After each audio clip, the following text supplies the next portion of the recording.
Hi there. You're listening to the Oklahoma On Stage podcast. You can find us on all your favorite platforms as well as Facebook, Instagram, and YouTube. And our website is oklahomaonstage.org. We'd love to know what you think about our podcast, so send any comments or questions to oklahomaonstage@gmail.com. We hope you like this episode, and if you do, share it with someone. So now just grab a drink and a snack and settle in. The show starts now.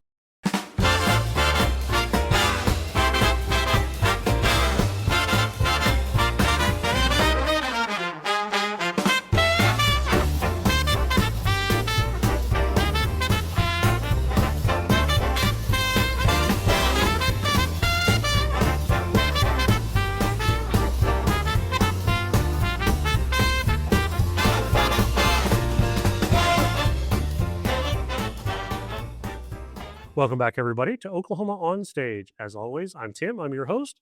And today, we're sitting down with one of the most accomplished and influential theater educators in the state. For more than 24 years, she has led the Mustang High School theater and competitive acting program, shaping generations of performers and building one of Oklahoma's most dynamic, student-centered arts communities. She's an award-winning director with nearly 200 productions in her name, across Mustang High School, Oklahoma Children's Theater, Lyric Academy, Mustang Summer Theater Camps, and Oklahoma Film Actors Studio. Her students have gone on to Broadway stages and Hollywood films, and her colleagues across the state look to her as a mentor, a curriculum designer, and a leader in youth arts education.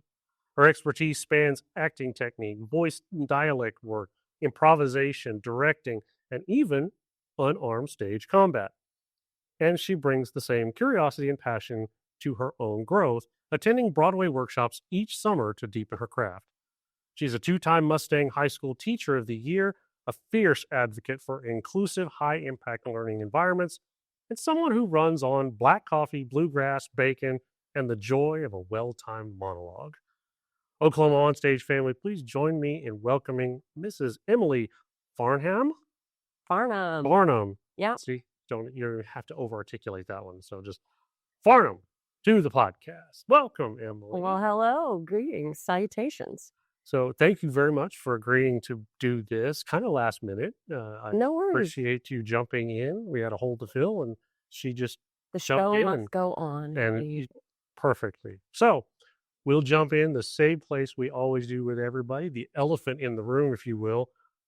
What first pulled you into theater?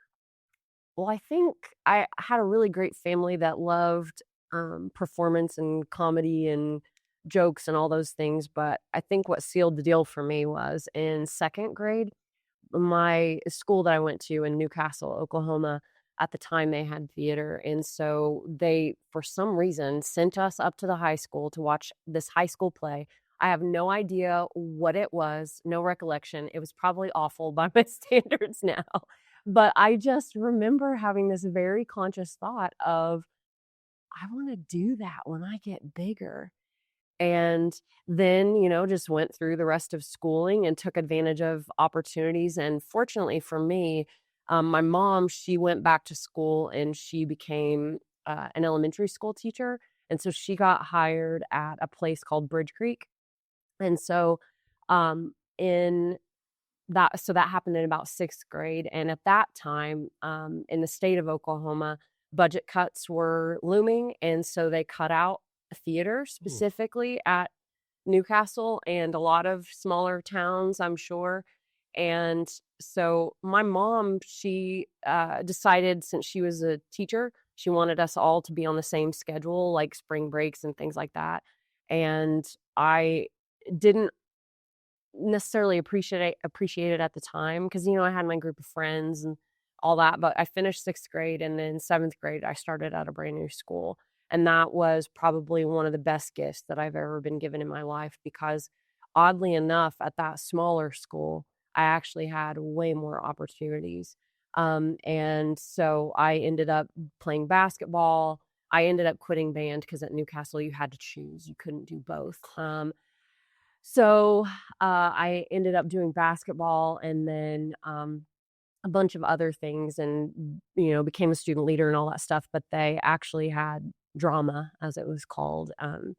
at the high school. And so I decided to take it. And I'm really grateful for that because my theater teacher, Bruce Waddell, made a big impact on my life. And it wasn't any specific lesson or whatever, but he introduced me to the whole competitive acting circuit. And he loved my very quirky, loud, boisterous self and really empowered me. And while I used to want to be a dentist up until that point, by the time I finished my freshman year of high school, I knew I wanted to be a teacher. The question, though, was whether or not I wanted to end up teaching English or history because I knew I had to teach one plus theater.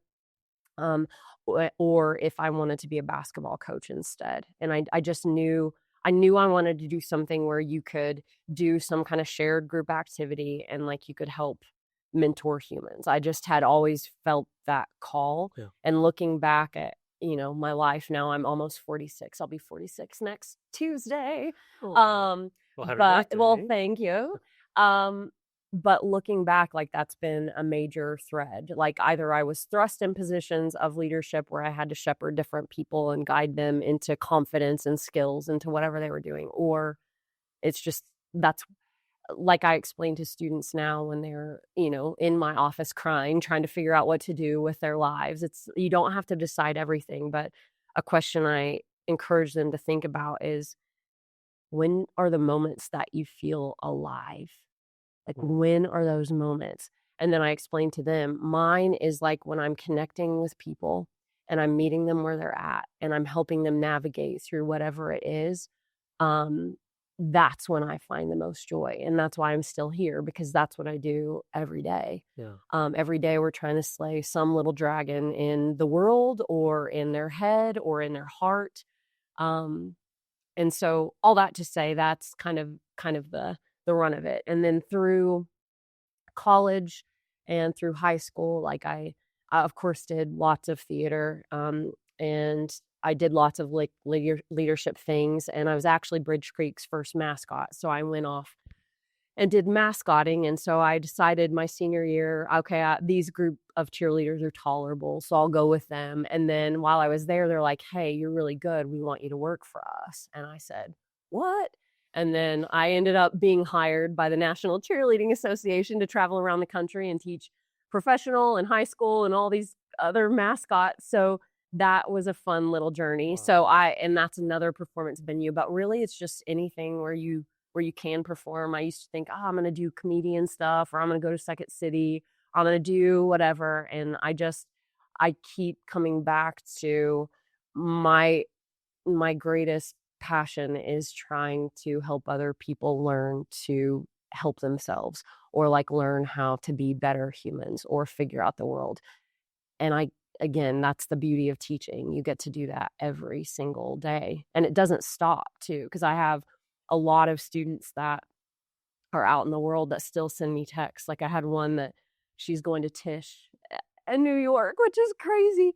And so she's going to Tisch, and she was just like, hey, I'm out at Ohio and I'm out on spring break, and here are pictures from the High School Musical, and thank you. And I mean, or I go to baby showers, like weddings, all kinds of things. Or like my student from Broadway, hey, I want you to be one of the first to know I'm going to be in the show with Denzel Washington and Jake Gyllenhaal, and it's going to drop soon, but I just wouldn't like, that's cool. Crazy. That's cool. Like, what in the world? Yeah. Or like one of my other students, the one who has the acting studio in Oklahoma City, he'll call, like he just called, he's in New York shooting a film or shooting a TV show right now. But he just finished a show with Green Day and like Jenna Fisher and her husband and all the Lee Kirk and all this stuff. And so he's calling me and telling, like, it's just, what is my life? You're right. What of my life? Or I've gotten vocal lessons from a guy named Rob Hahn, who does like Hollywood vocal coaching. Mm-hmm. And so he's worked with a lot of different people. But like, how in the world does this even happen to me? I don't understand. So all that to say, to tie it back together, who knew that little second grader would have such a fun little journey? It's amazing how it started. Yeah. So, Yeah. so you had all these opportunities, the voice coaching, Uh-huh. you had these opportunities. I arguably had the same opportunities yourself. So, what was it that made you decide in your head that I want to go and teach this stuff rather than pursue that avenue? Well, here's the thing. With teaching, you act every single day. I have this Okay. character named Mrs. Farnham. I've refined her. She gets better every year. She has some old spiels and Nice. some new works. Because new things happen. Absolutely. I have to learn the relevant lingo every year, whatever it is. But like And how many seasons is yeah, she in this is now? I'm finishing my 24th season here. Well, Yeah. that's a long running gig right there. It's I know, it's like forever in dog years. So um I she is her own character too, but the thing is, like, I could act and anybody can act anywhere. Like we're starting our improv unit in Theater 1. Pretty soon we'll be kicked out of the building for different reasons because it's a shared space. And so like we'll be in the little side street over here, or we'll be out in the courtyard, or we'll be wherever. So and it's something I can always do. But the thing is, like with my job, like for instance, for the musical this past um January, February, when we came back from break. We cast Anything Goes in November before we left for Thanksgiving break. And then we started rehearsals. I got 90+% of the show completely staged in 2 weeks. I have never, ever, ever done that before. And thank God I did, because of all the ice and the everything, the days that we lost due to weather. But all that to say, I was having coaching sessions. So my day typically starts at 7:00. 7:00, I'm having private coaching sessions with students, or like duet rehearsal, or acting stuff, because a lot of the students are not in theater, like because we make it high school wide, and sometimes we open it up to the whole district. So I have to work with a lot of people who have to act but have never ever done it before. So how do you teach that? Crash Well, course, I yeah. have to do crash course, and I Wow. have to start at like 7 or 7:30 in the morning. So I'm doing that before school. School starts at 8:40. I go through my day, but I give up my lunch, I give up my plan, and I have those coaching sessions. Meanwhile, I'm supposed to teach, and I'm supposed to do paperwork, and I'm supposed to do all those things. And then when I tap out, like just on a regular, not tech weekday or whatever, I'm still up here until 6:30. So I started at 7 in the morning to 6:30, and then I've got to do the paperwork side of things. And so it's a lot. So even when I've tried, like I was in Oklahoma Shakespeare in the Park back in the day, and this was with our son too. But if I finish rehearsals around 6 or 7, rehearsals start at like 7 or 8, and then I don't get home until 11. So I basically am a roommate. I'm not a wife, I'm not a mom, I'm not any of those things, and that's what I signed up for. So I have to have space to live. Now, once I get to retirement, or like during the summer, I could totally do some stuff, but right now, like I have budgeted out my time, and that wouldn't be fair. And um, while it would be fun, or it would be a unique challenge, I can challenge myself in other ways. Um, Anywho, yeah, that's that. So, So that's the why, or I guess the how, but the why is it's way more fun to try to find people, figure out stuff. Like I know how to figure out a character. I can play any character, put me in whatever it is. I can do that. I know I can do that. But can I help you figure out how to do this? And then again, with every role that I coach, I live in their shoes. So I practice all that stuff regularly, which gives me the fuel that I need. nice. So You know, teaching is a lot like training adults. And one thing I learned a long time ago, as actors, we live for the applause. I mean, we just people can say what they want. We do it for the applause. We do it for the sure. spotlight. But teaching and the training that I do, we live for that aha moment. Which that's totally it. I totally get that, because like I tell my students, and I say this regularly, the audiences deserve your best. They're paying money, they are here, they're coming to watch, they're giving your time, right? So we're not going to cheapen that experience. We're going to give them everything we have. But that is for them. The Mhm. show is for everybody else. this process is for me. It's for you. It's for us. Yeah. And that's where I want to live. But every day, I mean, we're learning new things. Every day I'm seeing them grow. And like I tell them, there's a sign back behind you in the room since you can't see. But one of my big phrases is, you audition for me every day. And I tell them that. It doesn't matter what you can do. I can teach you what you need to do, or I can find somebody, I can hire somebody, I can learn it myself and learn how to teach you what you need.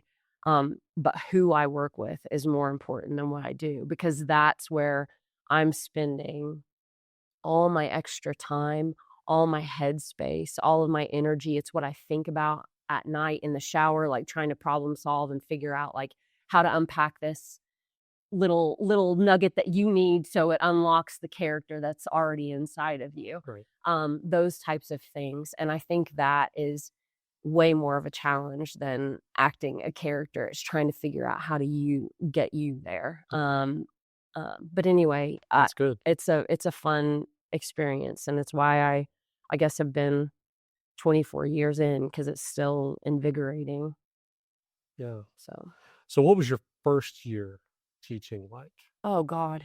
The second half of the year was a blur, but I can tell you for those first months, from August to December until spring break, I lived in Edmond at the time, and so I would drive out here, and again, I'd get here pretty early. I didn't know how to budget my time. I had 5 different classes, so I had levels 1 through 4, which ironically enough, I had people in level 4 that had never been in a show. So I don't know how that worked. And then I also taught sophomore English. And so I had no lesson plans, nothing. So I had to figure out each day, most of the time, the day before or like during, exactly what I was doing. And there was so much time. So I would get here early in the morning, try to get things set up, figured out, whatever. And then again, because I didn't know how to budget my time or how to run a rehearsal schedule and maximize that time, first time fully directing, except for the experience stuff in college, I would be up here until 8. So then I'd go home. And then by the time I got home, I'd eat, then I'd study, I'd grade, I'd whatever. So it felt a lot like the first semester of college, where I was basically from like 8 in the morning, I was working until like 3 in the morning. I was working the next day, and then I'd get up and have to rinse and repeat. And every day, I kid you not, every single day on the way home for the drive, I cried. And I just thought, oh my gosh, what have I done? And why have they put me in charge of this? Are they stupid? Like, I have no idea what is going. Oh my God. And I'm a go-getter. Like, I will try to figure it out. I ask lots of questions. I have a lot of things. But that was probably the hardest thing. And I look back on her and like, God bless her. Like, she was trying so hard. And even with the training that was the teacher training, it still was in no way sufficient for reality or like how to run a program. Because I also had to run a budget, because when I got here, I was minus 300 in the hole because they had spent everything and beyond. And fortunately, the gentleman, Paul Clore, who was the guy who hired me, he helped me out and got me back to 0. But by the end of that first year, I had 10,000 in the account. And because I didn't want to have to worry about money, but I was also trying to figure out how to fundraise, how to do the transportation requests. Like, and that's the thing that people don't realize is, at least in my world, I'm running a small business. Absolutely. In addition to teaching, and in addition to doing shows, those are already 2 jobs, in addition to the unofficial counseling and guidance stuff, in addition to like all the other things. I run a small business, and I do the PR for it, and I do like every customer service for it, all the things. And so that's also another reason why I already have 10 jobs here. Absolutely. So, yeah. Well, hopefully I can help take some of that marketing Oh, off of your yeah, hands. yeah. So we talked a little bit about what the program was like when you got here and talking about your first year and everything. So over those 24 years, how have you gone about streamlining or smoothing out the wrinkles, if you will, to make the business more accessible? So, like, the business side of it? Or just Or the just all of teaching it? of, Well, I think by about year 5, which I would argue, like, if you're gonna go into the teaching profession, you need to at least give it 3 years because that's when you kinda learn your character. It takes about that long. So that's when I started to see Mrs. Farnham. And then by year 5, I kinda solidified some things, but around that time, my husband, who's also a teacher, who graduated the year after me, he teaches, like, history, like, all the history stuff and everything. He was working at Putnam City at the time, but he's got one of those spreadsheet big brains, you know? And so he's like, "Emily, what do you want? What, like, work backwards." And I was like, "Okay, by the time they're in theater 4, these are all the things, do, do, do, do, do, do, do." And the end cap being, I want them to be student directors. Okay? Well, what experiences do they need in order to make that happen? Do, do, do, do, do, do, do. Okay? Okay, so how can I sequence that? So I sat down and it took a big summer and I sat down and I sequenced it out. And it's like, okay, here's the menu for 4, here's the menu for 3, 2, 1, whatever. And then I also knew by that time I had officially been there 4 years. So I had my first full crop and I got rid of um, students who had other masters, which was fine. They were great, but there were some big hesitations of, you're not my teacher, like that whole thing, or like, I can't stand the way that you do things because it's Right. different. So by the time I had my first full crop, it was like, okay, these are mine. So I have to own everything. And so then it just became, and I do it every year, is like, what's on the menu, what's off the menu, what do I want to calibrate? And then now I have it completely built where I have my musical year, because we only do one every other year. And then I have my non-musical year. And so I have my sequencing, and every year I reevaluate. So like when we finish a unit, I will immediately make whatever updates to the paperwork that's involved with that. Like, here's the lesson plan, or here's the paperwork that they get. Here's the grading sheet. I update it as I go.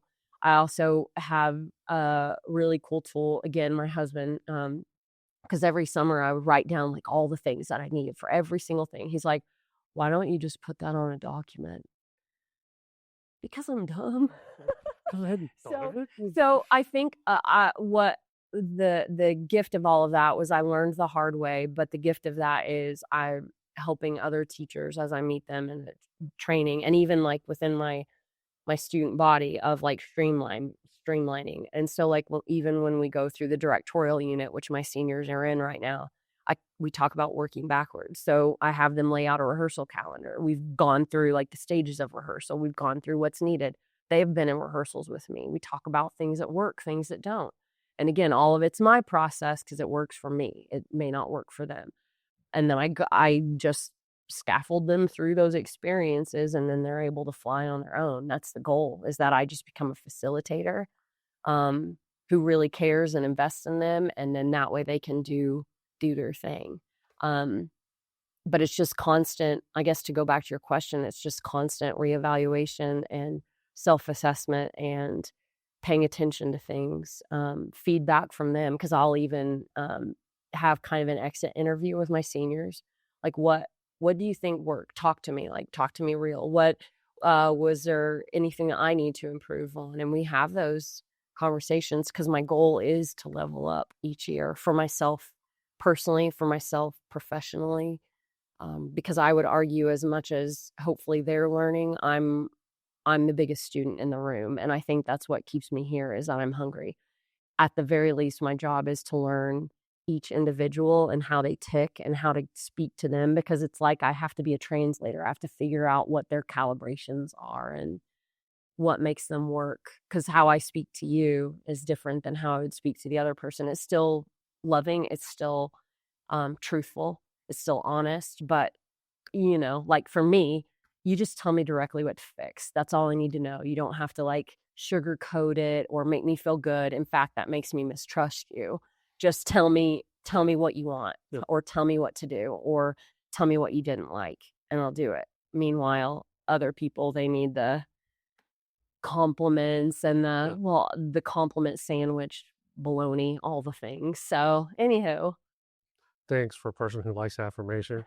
Um, anyway, so what is your approach to casting in a large group like this? Well, I think a lot of it, like I tell them, because the beauty of educational theater is that I work with them daily. And I remind them of that pretty frequently about, again, you're auditioning for me every day. So you not turning in assignments is that like just a fluke? Is that a pattern? Is that a reality, a way of being? Because I fully explain to them, you not turning in those assignments means that I can't depend on you to meet deadlines. Our show date is a certain day because of the way that we have to have the facility booked. So if I can't count on you to turn in these things, it's kind of a lot like the biblical principle of if you I can trust you with this amount, then you can be trusted with lots of things. And I think it comes down to trust is the currency of my heart and this classroom. And I will empower you like electricity. I will be so there for you and let you have whatever you need. And that's the way that I work. I will try to fit in as many students as I can um, that have earned opportunities in that way. Like I said, I'm not going to necessarily go who is or with who is the most able, because sometimes they're not the person that I want to work with because they're so difficult. They create drama all the time. And I tell them the only drama I want is on stage. I want to do theater. I don't want to do drama. So if you want to do drama, go somewhere else. You can find that in any high school classroom. I just want theater. Yeah. So I kind of live by that. But I think casting, I tell them straightforward how I work. This is the manual to me. This is what I look for. And if you step up, if you take advantage of opportunities, if you're a person people want to be around, if you're a person who can be trusted, if you follow through with things, if you apply, I'm not saying it's guaranteed because I know it may be a no for now, but it doesn't mean never. It just means not yet. Sure. Right? Or if they have the conversation of, why didn't I get cast? Well, these are some things I need to see you do. But they know, like if they've had those flags of red or those flags of orange, they know. And God bless them for still auditioning because I think there's a lot of value in that too. But I think casting, it's based upon several things. It's based upon the show that I have. It's based upon the experiences that they've had. It's based upon how they've handled their business and class. Again, being somebody I want to spend time with and work with. Because again, that's if I'm giving up my time outside of clock time, I want to have a great time. I want to have a good journey. I'm interested in people who want to grow and want to do good art and storytelling, who will be a good community member. That's what I want. And so if they follow those things, they're 100% castable, and I will try to find something for them to be a part of in that show. Nice. I like it. So you've directed nearly 200 productions. Yeah. What's the thread that ties all of that together? Basically, what is your teaching philosophy? Oh, gosh. My teaching philosophy is, like I said, trying to empower them to do whatever that skill is. It's never been about what I can do or what I know. It's what they know and what they can do. And I want to empower them. I want to empower them to have creative thought. I want them to have problem solving. I want them to have all those things that are called soft skills that are the hardest of skills. And so that's really what I'm teaching. I just happen to do it through the medium of theater. That's the context in which we meet. But I would argue that theater is life. Yep. So that's what we're doing. Our job is to be a student of humanity and to study how humans work. We're going to practice doing that daily.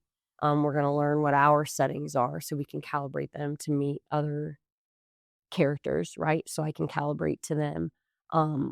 But I think it's ultimately about scaffolding them and making them have different experiences. So we unlock, I guess, achievements as characters or beings, and then they're ready for the next path. Because like I said, I have that vision. I know where we're going, and I act as if every student is geared for level 4 And so this is the direction we're moving.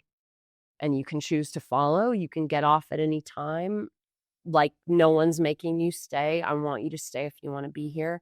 That type of thing. But my goal is, again, I see the thread. That's the thread. I see the thread. And so I'm showing them how it works and not trying to tell them what to think or how. I want to teach them how to think, and then they get to make their own choices. That's what I want. Very nice. So how do you go about choosing your season? Ooh. Shows, basically? Well, some of it is based upon like our touring shows. So every year we go to different elementary schools in our district with a theater too. And then we also go to our 5th and 6th grade centers. We do all those. So we have touring that we have to do that would be age appropriate for those, to try to do community outreach, because again, a big reason for that is my history of I saw a play when I was younger, and some of the students in our district, this is the only live performance they're going to see for a long time, if ever. Right? So I want to make sure that they have that opportunity, because live theater is something completely special.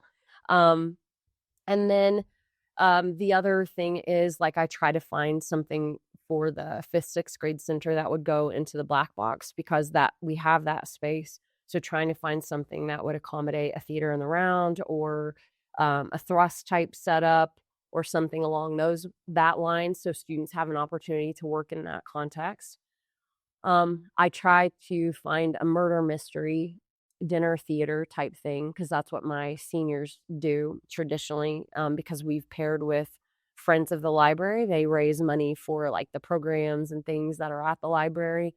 And so we do that because that's a whole genre of theater. So my season is based upon those specific experiences and trying to provide that to students to have those different performance options. And then the other would be for the musical. That's a collaborative choice based with my production team. So like the choir teachers, the stagecraft guy, the band guy, like we choose that primarily. And then the one acts that we do for the state competition, that one is a unique little beast. I'm still trying to find what I want to do, but it's weird because looking back, like all of them have something that I am dealing with in my life. And it's very interesting how you can find yourself in the shows that you direct and like, oh, I'm that character. Oh, I'm dealing with this heavy. Yeah. And so there's, looking back, that's been something that seems to be a thread. But ultimately, I try to choose things that will help my students grow in their performance experiences and types and styles. And also for myself, like what's going to help me grow. So when we, for instance, moved into the building, we did a show called Something Rotten. One of my favorite shows. Absolutely. As a student of mine said, that's the most musically musical I've ever seen. And I 100% agree with it. And it's got Shakespeare in it. Like, what more could you want? But I had prophesied to my group a long time ago, before this facility was even built.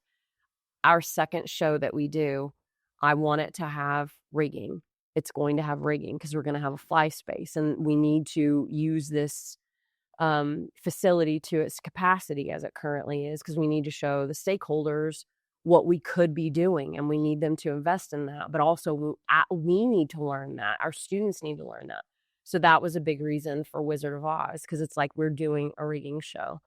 These are your options. And so we went with Wizard of Oz, but that was crazy, because we actually had pyro in that too. And I have never, ever, ever had a show insured, but I did have that one insured. Just guess how much it was insured for. I don't even want to. Between the two contracts, because we had the rigging one and we had the pyro one, total $7 million. Wow. Yeah.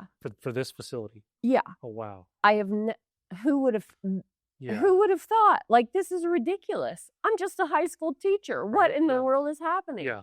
But that's like, that's Who how would have ever thought? exactly. Yeah. Well, and that's also, I think, a testament to the district that I work in, because I am so lucky to be here, and I could not have imagined that my 22-year-old self, who got hired so many years ago, um, would have ever been in that position. And I never thought I would have a performing arts center to play in. I had dreamt about it. I had, fought for it. I'd done all those things, but like my district has been so good to us in the fine arts, and has really helped empower those dreams too. And like the fact that they went with that whole idea and like, okay, well, we'll worry about it because that's fine, cool.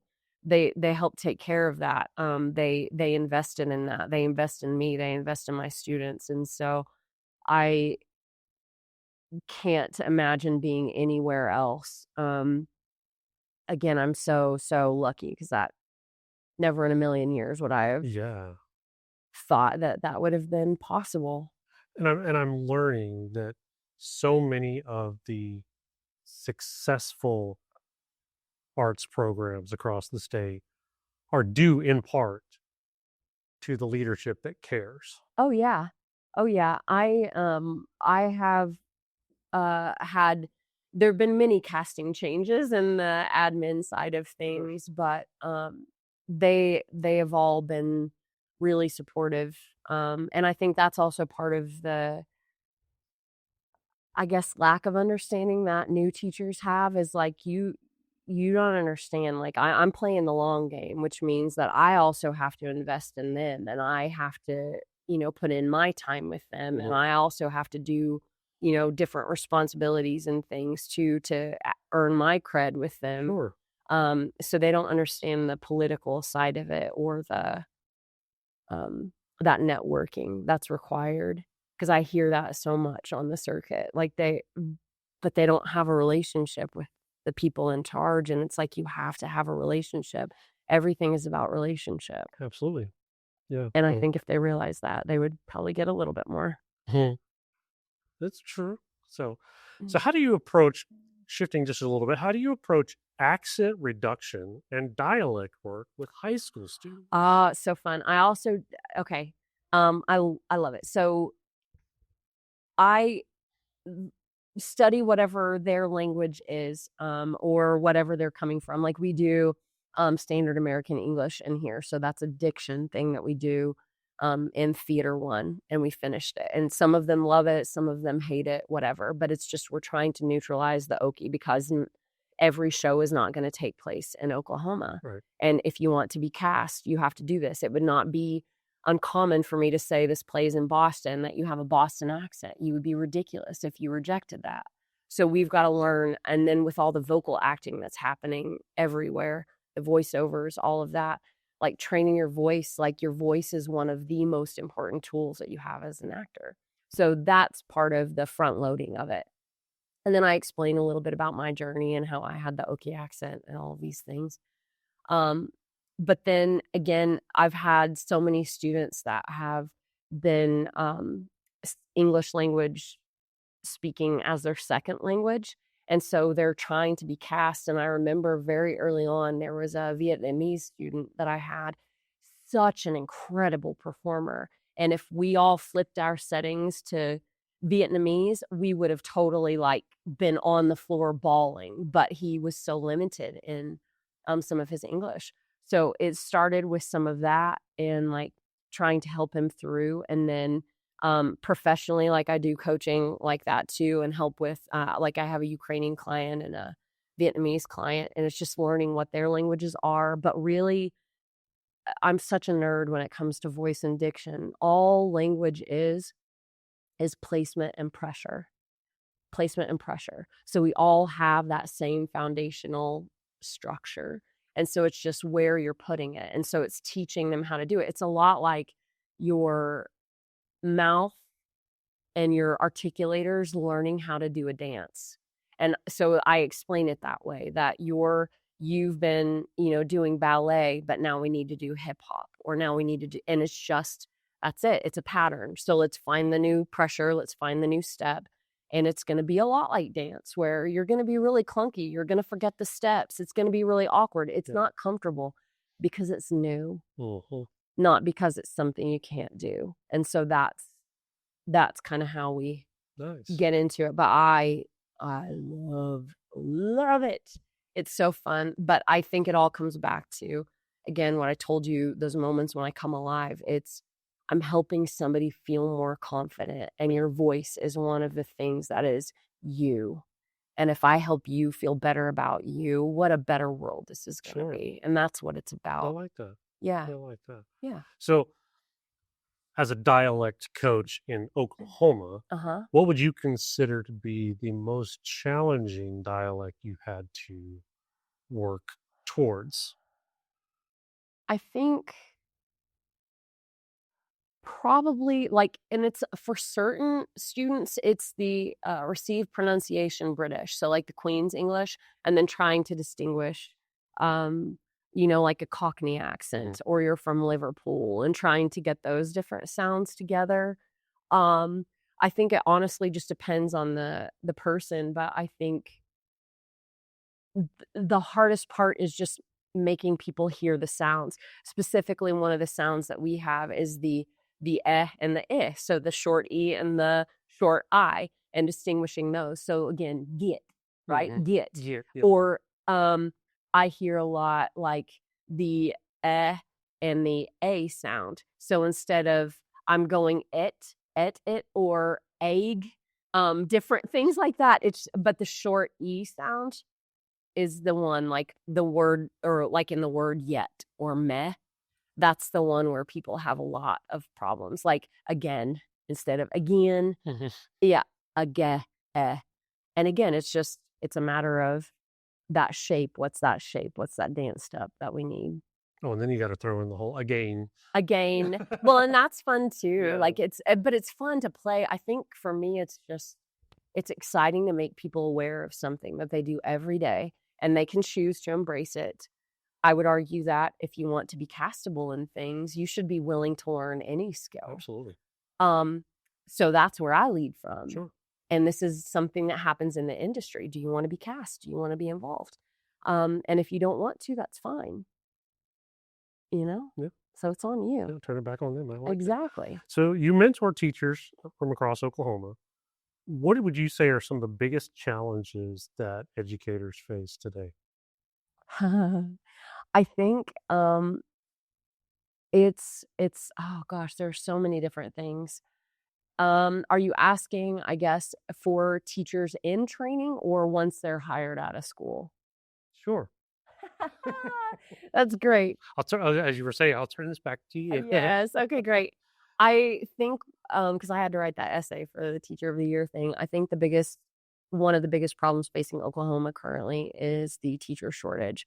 Quite a few of our teachers, like half of them, when they enter as first years, they don't return. So I think that has something to do with like the training process. But I also think sometimes it has everything to do with sometimes the teacher clients, the ones that are coming forth. Because some of the ones that I've had in the past, they just have no grit. They have no tenacity. They have no follow through. So again, it's all those soft skills, or they come in thinking it's going to be like Mr. Holland's opus and I'm going to totally change. But you don't understand, like you have rules you have to follow and rules you have to enforce. And that this is like baptism through fire. Like you have to do it. And no matter what great training I had or didn't have, I have to choose every day what happens and react to what happens and all of that. But once you get in the system, and again, I can only speak for like Mustang from my own knowledge. Of course, I have teacher friends across the state and whatever, but some of it is just the amount of paperwork that you have to do. I think for theater, it's a little bit different because we don't have those core school test responsibilities, but also the flip side of that is we can be easily discounted. And I think that's why some directors and people worry so much about the bling, because it makes you credible and shiny, right? And districts like shiny things. But that's where you as a teacher have to decide what your trophies are, Mm.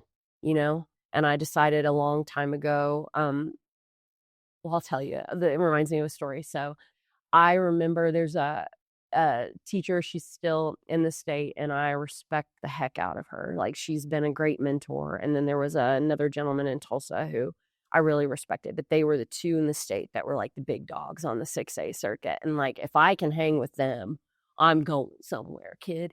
So, years, whatever. So finally, I made it to state with them, and I was just flabbergasted. And there I am, and got third and whatever. And I just remember like being so elated, like I made it. Oh my gosh. And so I'm crying, my students are crying, we have a good powwow, and we're in Tulsa at the time for the competition. And so then we are on the bus ride back, before that, I called my husband, I called my principal, told them, we're just so excited. And I kid you not, about 5 minutes down the road, seated in the seat beside me are the trophies that we won. And I just look at them and I have two thoughts. I'm going to have to dust this. And then the second one was, I did all of that and all that stress for this. But just these trophies. And like, even for first, like all that stuff, I did all of that for this. It was cool for. Yeah, and I got no raise from that. I got none of that. And I'm glad for the students and very exciting. But I just remember from there, a gear switched and like I totally went another way. And it's like, what's my new trophy? Well, my new trophy is the aha moments. My new trophy is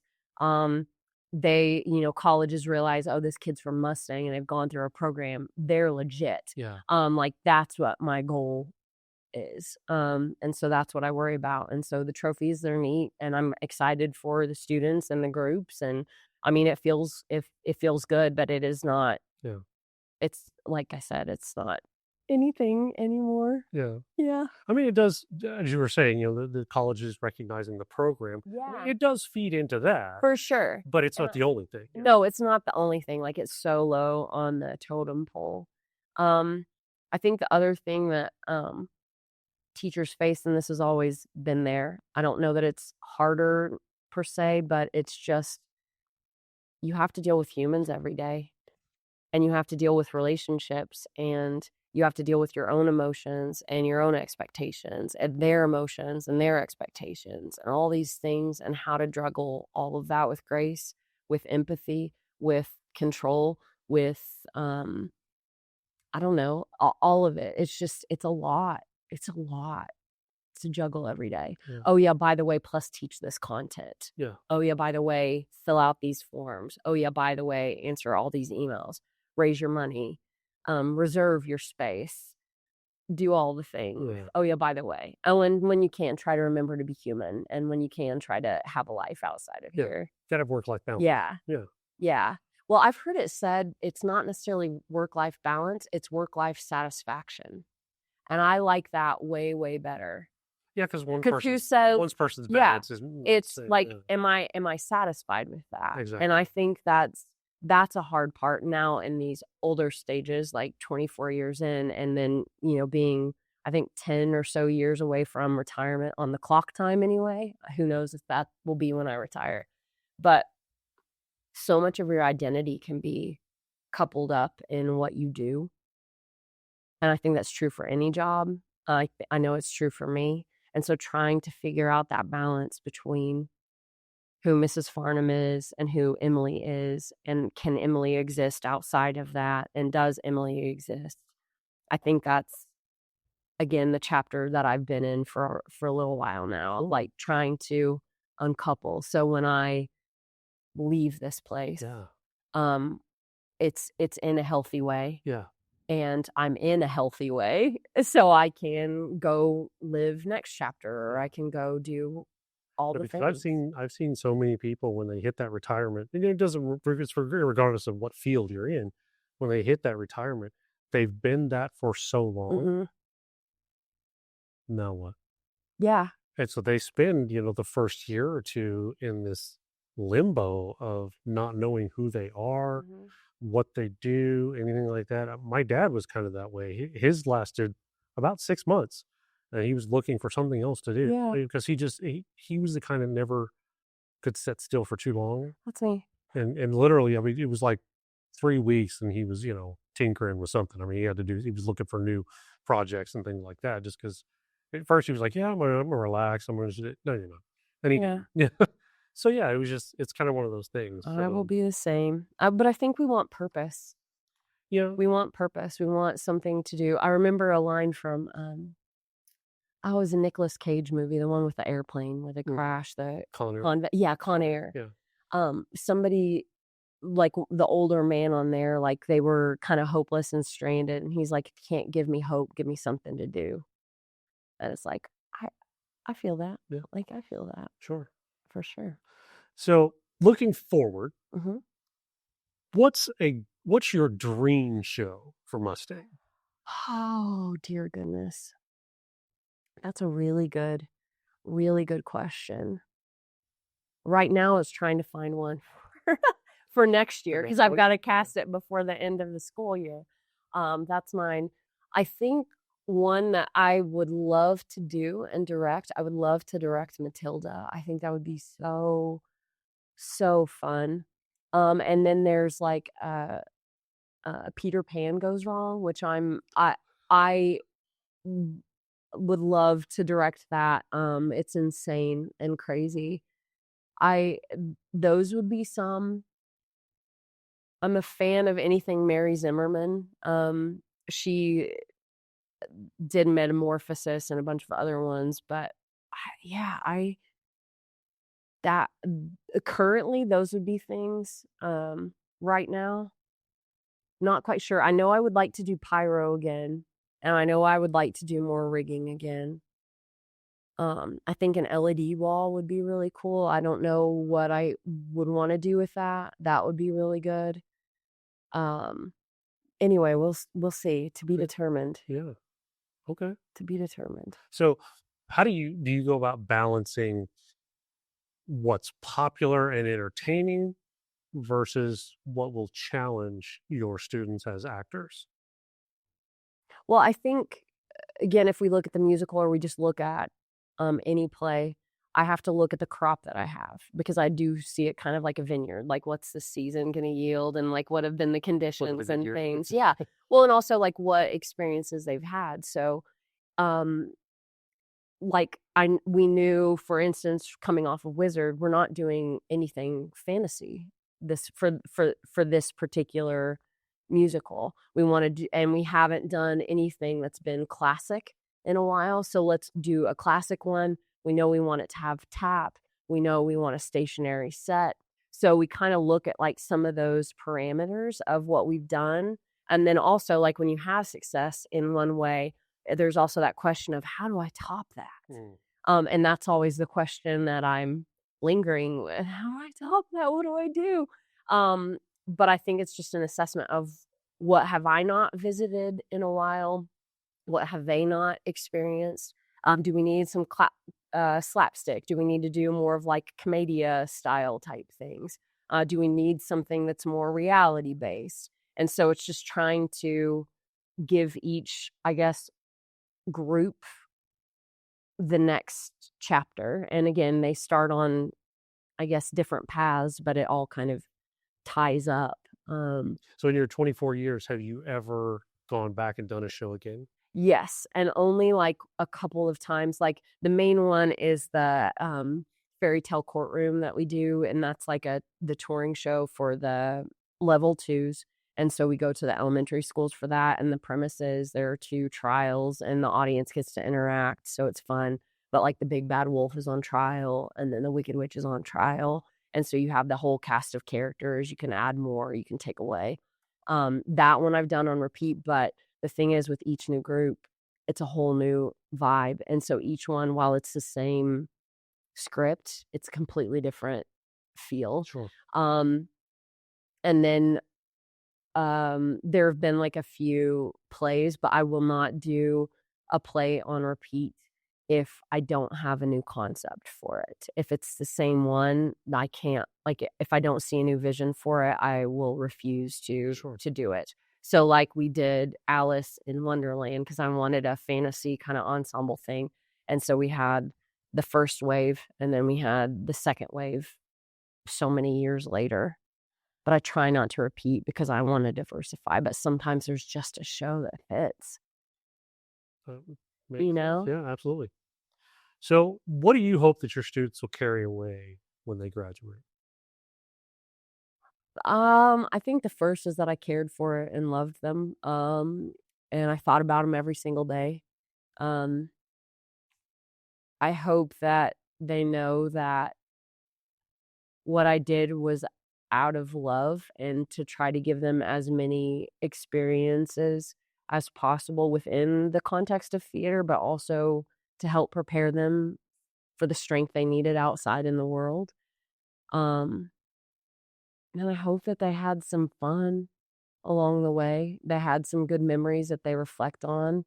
I hope that they want to bring your kids back and see shows or that they'll come back and see shows. And that's been a cool thing too of I have students in my class now, like I had their parents or I haven't had anybody's grandparent yet. But having that history, it's really cool. It was weird and unsettling at first, but super cool when you get the little feedback form the first day. Fun fact, you had my mom in class. I remember the first time that happened. And part of me died a little. And then part of me was like, that is so cool. Yeah, thanks for that. To be around that long. Yeah. Super cool. Yeah.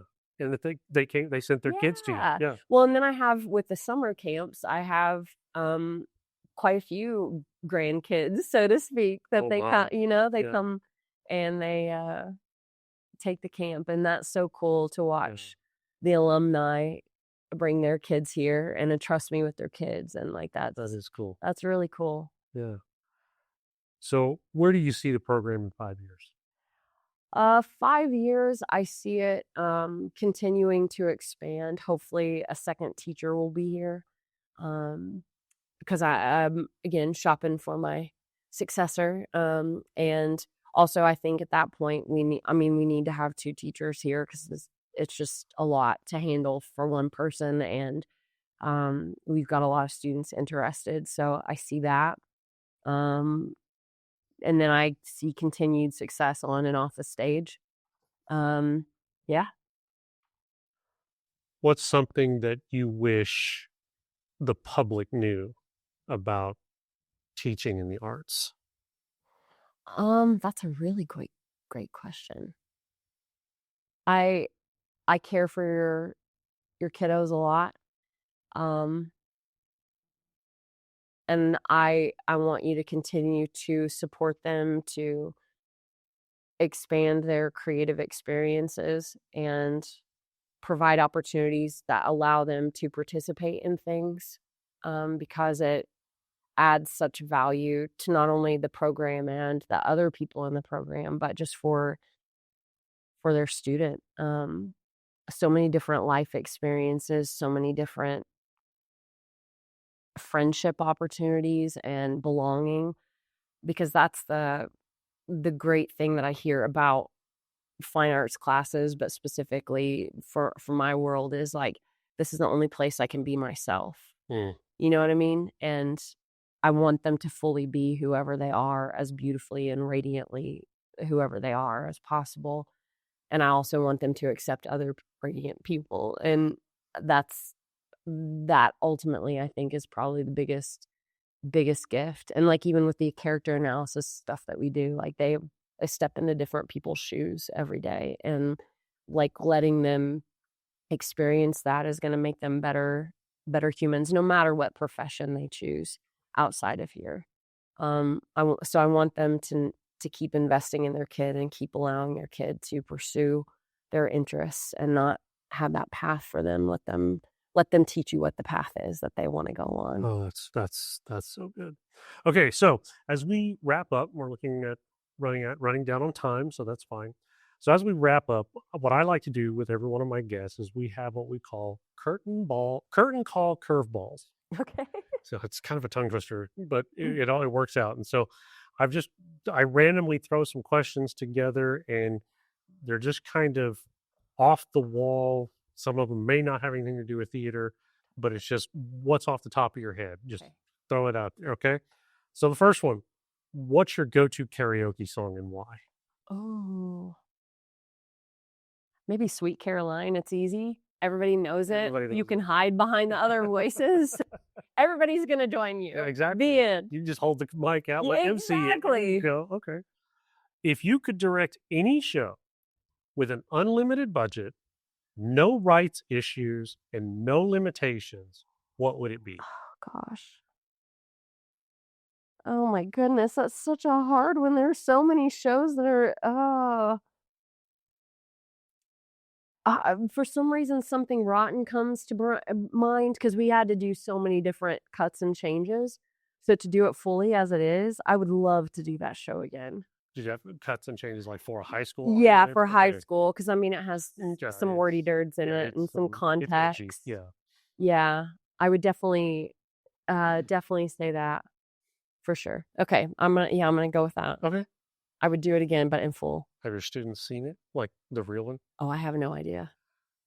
I know I saw the Broadway version and I fell in love. Same. My wife and I saw it. Yeah. Probably. Oh, Come From Away. I would totally do Come From Away. That is my director's dream. Are you going to take the kids to see it at Lyric? Maybe, sure. I'm going to go take myself. We absolutely. But yeah, Come From Away, because I saw that one on Broadway too, and that was a game changer. Yes. And ironically, one of the parents that was on the group with us, like a parent chaperone, he was from that town. Really? And his family hosted. And so that was just a mind blow too of like. Small world. Yeah, absolutely. So cool. That's pretty cool. Yeah. So what's a show that you love, but you would never direct it at high school? Avenue Q. Oh my. Okay. Yeah. All right. Yeah. Book of Mormon. Yeah. Okay. Those would be ones. Too many questions. Yeah. Yeah. Too many questions. There you go. So what's one pre-show ritual that you have as a director? I talk to the cast and try to calm them down because I think that's one of my favorite things about directing is I'm constantly feeling the energy, and like that energy is always going to exist, but it's trying to channel it in a positive way. Sure. So it's just reading in. But one of the things that I've started doing over, I don't know, probably the last 7 or so years is I will give, like, even a rehearsal, like a verb. This is what this is. Okay, today we're going to elevate.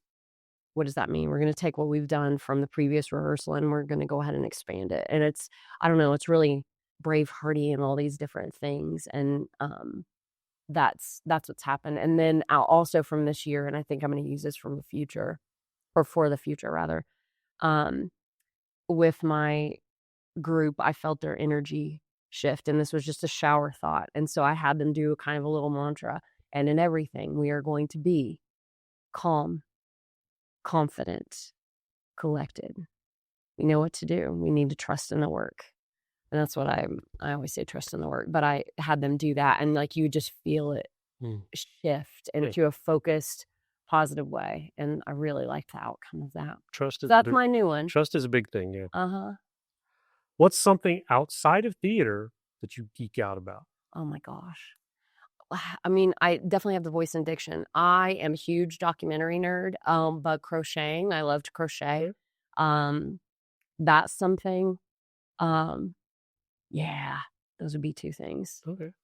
But I mean, board games. I love board games. A lot of fun. So you can put on a documentary and just make a sweater. That's what I do, except I typically like make figures and like little keychains. So that's one of the things that I do to de-stress is I'll take my yarn and then I'll just make little keychains and then I put them in a little bucket. And then those are sometimes like little prizes or gifts to cast or whatever. And it's my therapy / calm down, keep my hands busy like your dad. Like whatever works. Mm-hmm. If theater wasn't an option, because for 24 years, Sure. that's what you've been. And you're kind of talking about, being, what am I doing outside? If theater wasn't an option, what else would you be doing? Currently, or like what I want to Just do? in life, general. I think just anything that helps other people navigate themselves. I know that sounds weird, but I think honestly, I'm really considering doing hospice chaplain stuff after this is all over. That's very That's cool. where I'm feeling really drawn to that, and have been for a couple years. And so I've started researching what that takes, how that works. I've got some connections, and so I'm navigating that. And what's cool was I recently at a funeral got to meet up with the pastor that was the pastor of the church that I grew up in Newcastle. He's still there, which I've modeled a lot of my being after him, of like, I want to be like Frank. I want to be somewhere and plant roots and grow and deep and all that stuff. I was like, hey, Frank, weird thing. I think I might want to do that hospice chaplain stuff. Isn't that weird? And he goes, absolutely not. It could be that your entire life is leading you to this. And it's like all the conversations that I've had with students and all the difficult things that I've had to study with theater, all of it. Like, most stories are about people dealing with the hardest parts of their lives or the toughest, trickiest parts. And it's like, I've been studying humanity for so long. Like, why would that not fit? So that currently, as I said, if I were not teaching, that's what I would be doing. Yeah.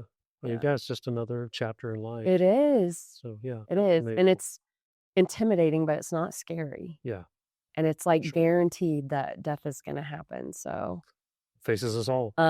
So we'll see how that goes, but that's what I've been percolating on. Okay. Yes. Any parting words of wisdom for anybody considering the theater path? Like theater as an actor or anything? Yeah, I say do it. Give it a whirl. Give me a call. We can talk. I would love to help you through it. But I guess the same question I have for students who want to do this professionally, and even the one that's on Broadway, his name is Ty Fanning. He's fantastic and doing so many good things. Been at Steppenwolf, all kinds of stuff. Was Hamlet at Denver, like amazing. What's the goal? And the question, do you want to be famous or do you want to be working? And if the answer is working, I think it means a career, which means that you'll supplement as needed, because this isn't a very lucrative business unless you get, to a certain level. But you've got to be willing to put in the chops. You've got to be willing to pursue and have the grit, the tenacity to follow through. But the other thing too is you can still have a day job. You can still have a family. That's the beautiful thing about this art form. You can do it anywhere. Like, you can do it anywhere. And so if you love this, then do it wherever you are. And then if you want more, pursue more. Yeah, give yourself a shot. And then if you want to teach, talk to me. I would be happy to help you. It's going to be tough, but it's been the greatest, hardest journey for sure. So that's why I always tell everybody, remember your why. Yes. Oh, yeah. Simon Sinek, man. Remember your why. why. Which I know my why. This is my mission field, and it just happens to be through the context of theater. But that's, I think, ultimately what we all are doing. We all have those connections and those moments. So again, I would just encourage you, where do you come alive? Yeah. Yeah. Pursue that. Yep. Emily, thank you very much for being a part of this, for agreeing to do this. Kind of like you do with your students. I always very much appreciate anybody that agrees to sit down and talk about this for an hour. So I thank you very much, and for the work that you do here and everything else. Thank you. Well, thank you for this opportunity. I appreciate it. Absolutely. For everybody else listening online or at home, thank you for your time as well. Thank you for giving us just a little bit of slice of your life, and for tuning in. We greatly appreciate it. So we ask that you continue to support us. Check us out online, oklahomaonstage.org, or on Facebook or Instagram. Other than that, all we ask is that you continue to support the arts.